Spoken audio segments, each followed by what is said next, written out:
Weak ಆಗಿದ್ದು ನಿಜ, only mentally low ಆಗಿದ್ದು, not in my game. But I didn't give up. So ಯಾವತ್ತೂ ಬಿಟ್ಕೊಡ್ಬಾರ್ದು ನಮ್ಮನ್ನು ನಾವು. ಅದಕ್ಕೆ ಸೊ ಟಾಪ್ 3 ಬಂದಾಗ ನಿಮ್ಮ ಮನಸ್ಸಲ್ಲಿ ಏನು ಓಡ್ತಾ ಇತ್ತು ಸರ್? ಬಿಕಾಸ್ ಡ್ರೋನ್ ಪ್ರತಾಪ್ ಅವರಿದ್ರು, ಸಂಗೀತ ಅವರಿದ್ರು, ನೆಕ್ಸ್ಟ್ ನೀವು. ಆ್ಯಂಡ್ ನೀವು ಅಂದ್ಕೊಂಡಿದ್ದು ಒಂದು ನಡೀಲಿಲ್ಲ. ಏನು ಅಂತಂದರೆ ಕಿಚ್ಚ ಸುದೀಪ್ ಸರ್ ಎರಡು ಕೈಯಲ್ಲಿ ಒಂದು ವಿನಯ್ ಇರಬೇಕಿತ್ತು, ಇನ್ನೊಂದು ಕಾರ್ತಿಕ್ ಅವ್ರು ಇರಬೇಕಿತ್ತು ಅಂತ ನೀವು ಕೂಡ ಹೇಳ್ತಿದ್ರಿ.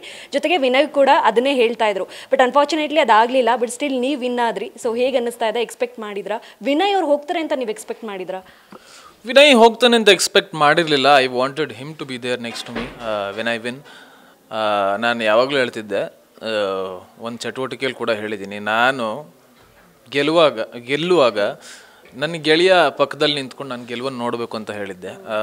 ಅದು ಪಕ್ಕದಲ್ಲಿ ಇರಲಿಲ್ಲ. ಬಟ್ ನಾನು ಗೆಲ್ತೀನಿ ಅಂತ ಮೊದಲನೇ ದಿನಾನೇ ಹೇಳಿದ್ದೆ. ಅದರ ತಕ್ಕಂಗೆ ಕೊನೆ ದಿನ ನಡ್ಕೊಂಡು ಟ್ರೋಫಿ ಎತ್ಕೊ ಬಂದಿದ್ದೀನಿ. ಸರ್, ಆ ಟ್ರೋಫಿ ಹಿಡಿದಾಗ ಅದು ಕಳೆದ ಸೀಸನ್ಗಳಿಗಿಂತ ತುಂಬ ವಿಭಿನ್ನವಾಗಿ ಈ ಸಲ ಟ್ರೋಫಿ ಇತ್ತು. ಆ್ಯಂಡ್ ಆ ಟ್ರೋಫಿ ಇವತ್ತು ನಿಮ್ಮ ಕೈಲಿದೆ. ಸೊ ಯಾವ ಥರ ಅನ್ನಿಸ್ತಾ ಇದೆ ಸರ್? ಮೊದಲನೇ ದಿನ ಹೋಗಿದ್ದು ಬಿಗ್ ಬಾಸ್ಗೂ ಇವತ್ತಿಗೂ ಏನು ವ್ಯತ್ಯಾಸ ನೋಡ್ತೀರಾ ಕಾರ್ತಿಕ್ ಅವರಲ್ಲಿ ನೀವೇ?